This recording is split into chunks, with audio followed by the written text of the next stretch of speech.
ये कौन सा महीना चल रहा है? ये 11वां महीना है। पर तुम मुझसे ये सवाल क्यों पूछ रहे हो? तुम्हें नहीं पता ये कौन सा महीना है? मुझे सब पता है। मैं तुम्हें याद दिला रहा हूँ कि तुमने 9वें महीने में अपने भाई को 1500 रुपये उधार दिया था।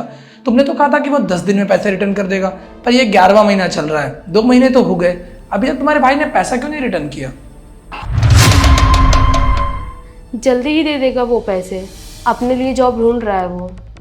तुम्हें मैंने कितनी बार कहा है कि मेरे पैसों को इस तरह से बर्बाद मत किया करो। तुम्हें मेरी बात समझ में नहीं आती है क्या? मैंने पैसे बर्बाद नहीं किए, मेरे भाई को ज़रूरत थी इसलिए मैंने उसे दिया है। और क्या आप 1500 रुपये के पीछे पड़े हो? इससे ज़्यादा तो आप दारू पी जाते हो। मैं कमाता हूँ, मेरे पैसे हैं, और मेरा जितना मन करेगा ना मैं अपने पैसों का उतना दारू पीऊंगा। पर इसका ये मतलब नहीं है कि तुम मेरे पैसे ऐसे किसी को भी बांटते रहोगे। पर इसका ये मतलब नहीं है कि तुम मेरे पैसों को इस तरह से किसी को भी बांटती रहोगी। चुपचाप से अपने भाई से पैसे मंगवा लेना।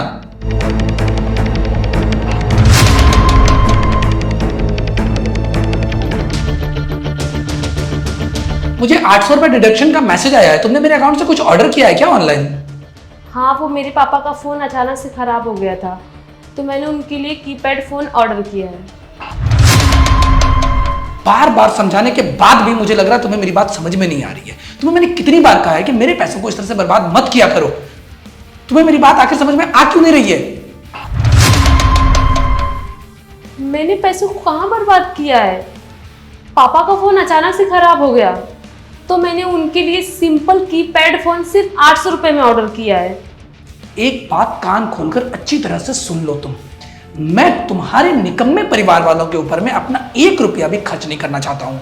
इवन तुम्हें भी उनके ऊपर में पैसा खर्च नहीं करना चाहिए, क्योंकि शादी के बाद लड़की का परिवार लड़के का परिवार होता है।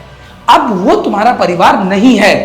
आज के बाद अगर तुमने ऐसी गलती की तो तुम्हारे लिए अच्छा नहीं होगा। ये मैं तुम्हें आखिरी वार्निंग दे रहा हूँ।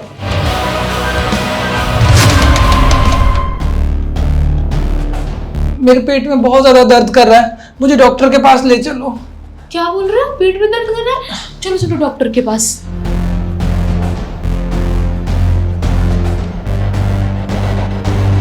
देखिए, आपकी दोनों किडनी खराब है। अगर आपको जिंदा रहना है तो एक ही उपाय है, आपको किसी किडनी डोनर का इंतजाम करना पड़ेगा जो आपको किडनी डोनेट कर सके। क्योंकि आपने बहुत ज़्यादा दारू पी है, इस वजह से नॉर्मल इलाज संभव नहीं है। डॉक्टर साहब, मेरे मॉम डैड की एज तो बहुत ज़्यादा हो चुकी है, उनसे किडनी डोनेट करवाना तो अब संभव नहीं है। मेरा एक भाई है, लेकिन वो मेरे लिए किडनी डोनेट करेगा नहीं।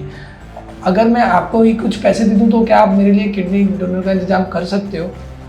आप मुझे कितना भी पैसा दोगे मैं कुछ नहीं कर सकता। किडनी डोनर का इंतज़ाम आपको ही करना पड़ेगा, क्योंकि आपको पता है आज के डेट में अपना किडनी कोई देना नहीं चाहता, और ये इंतज़ाम आपको 10 दिन के अंदर करना पड़ेगा, नहीं तो आपकी जान जा सकती है। डॉक्टर साहब, मैं अपनी किडनी इनको देने के लिए रेडी हूँ। आप बताओ क्या प्रोसेस है? आपका ब्लड ग्रुप ओ पॉजिटिव है? नहीं, मेरा ब्लड ग्रुप तो ए पॉजिटिव है। तो आप नहीं कर सकती। आपको कोई ऐसा डोनर इंतजाम करना पड़ेगा जिसका ब्लड ग्रुप ओ पॉजिटिव हो। ठीक है डॉक्टर साहब, मैं कुछ करता हूँ। ठीक है।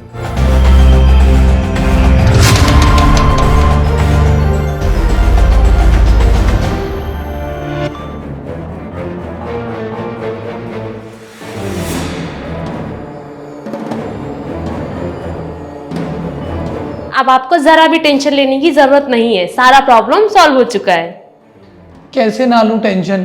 तुम्हें तो पता है ना, हमारे परिवार में किसी का भी ओ पॉजिटिव ब्लड ग्रुप नहीं है। कोई नहीं दे पाएगा मुझे किडनी। मेरे भाई ने एक आदमी का इंतजाम किया है, वो 18 लाख रुपए में अपनी एक किडनी डोनेट करने के लिए तैयार है। 18 लाख? इतने तो पैसे है ही नहीं हमारे पास। पैसे की भी टेंशन आप मत लो। मेरे पापा के पास एक बहुत पुरानी जमीन है, पापा उसको बेचकर पैसों का इंतजाम कर लेंगे। तुम्हारे पापा मेरे लिए अपनी जमीन बेचेंगे? हाँ, क्यों नहीं बेचेंगे?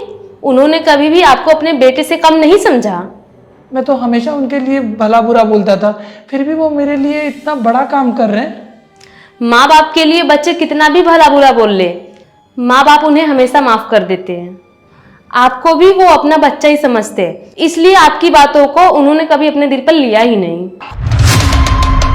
मैं उनका पैर पकड़कर उनसे माफी मांगना चाहता हूँ। मैंने बहुत बड़ी गलती की है। ऑपरेशन के बाद आपको जो भी करना होगा आप करना। अभी आप जल्दी से तैयार हो जाओ, हमें हॉस्पिटल चलना है।